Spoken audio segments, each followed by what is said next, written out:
Like most of you, I've been following the latest developments in the States, the way we're facing the COVID-19 pandemic.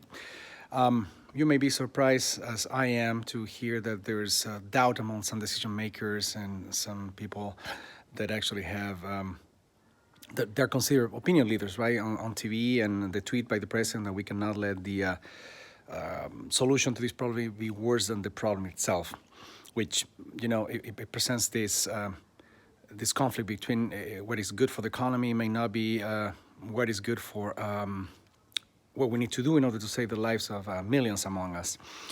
About 10 years ago, right when I decided to go into grad school and to pursue a doctoral degree in political science and conduct research in the area of inequalities, particularly education inequalities, I had the opportunity to watch and sit within a presentation by Jared Diamond, the author of Collapse, and you probably heard about him and Guns, Germs, and Steel. And at the end of this incredible presentation, and for those who don't know him, Jared Diamond specializes in the question of like what is it that actually makes some civilizations and cultures and groups of people, societies to actually thrive, and some of them collapse.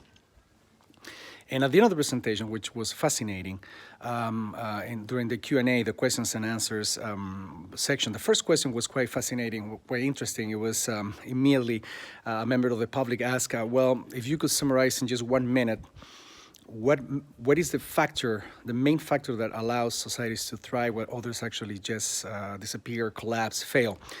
And obviously, most of us, including myself, laugh at this question.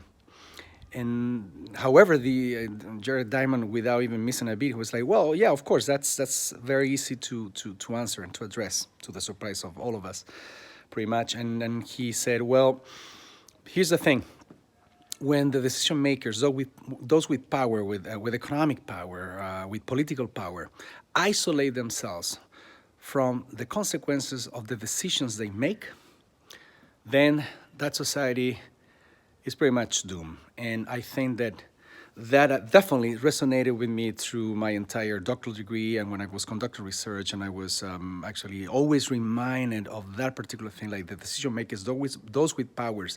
And in the context of education, for instance, it makes perfect sense. It's very coherent. Here in France, which is where I'm making this video right now, even though far from perfect, the public education system is mostly public, and is the majority. Most schools in this country are not private; they're public, and therefore, and it's very centralized, very French in that way. The decisions that governments make affect pretty much the entire population of this country.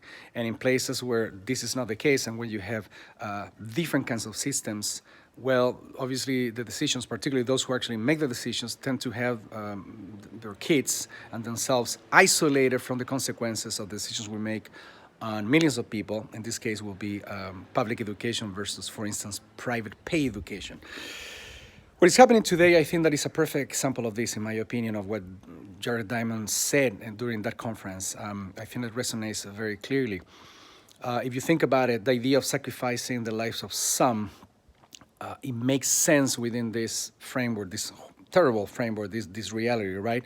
Which is, well, myself, I'm actually quite lucky. My job, which is teaching in universities, allows me to continue teaching even from the distance using technologies that I actually own. I own a few computers, and I have a fairly reliable connection to internet, as you can tell.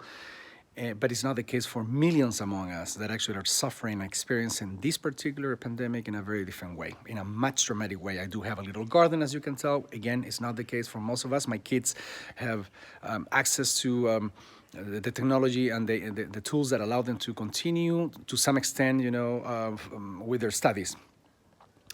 When it comes to what is happening right now in the States, well, I think that Jared Diamond was right about it, and we could arguably apply what he said, what his observation, his assessment about what makes societies to collapse. The decision makers are actually isolated. They are not affected the same way that most of us, and I'm not particularly talking about me, as I said, I'm very fortunate, but they don't have to deal with lack of food or small apartments, confinement with a bunch of malnourished kids, to put it, to take it to an extreme. They don't have to. To the same extent, actually, global warming falls into the same category. And when you to think about this, it's just that it makes sense that the economy for them is to some extent more important if they can isolate themselves, which I believe is the case, from the consequences of the decisions they are proposing. Then, well, there's a problem. They can lock themselves in fairly comfortable circumstances and cope with the problem posed by this pandemic. And in that sense, inequalities do not, even despite what some people have saying that this is a great equalizer, it's not, and it never is in society. It never is, because inequalities, they actually persist. And in this case, if you have the means, economic means, and the power enough to attenuate, to actually diminish the consequences of this pandemic, which the more resources, the more economic resources you have, the more social and cultural resources you have, the more tools, and the bigger is the ability to actually cope with this extraordinary, unfortunate circumstances, this pandemic. Yep, that's what I think is happening. This is what I think is going through Mr. Trump's head, and those who actually are proposing, even like entertaining the idea of sacrificing millions of lives for the sake of maintaining a quote-unquote healthy economy. It's just because they don't have to deal with the consequences of the decisions they're proposing. Inequalities do not disappear in extreme circumstances such as the ones posed by this pandemic. On the contrary, they actually worsen. In education, in health, always, everywhere. Something to ponder. Thank you.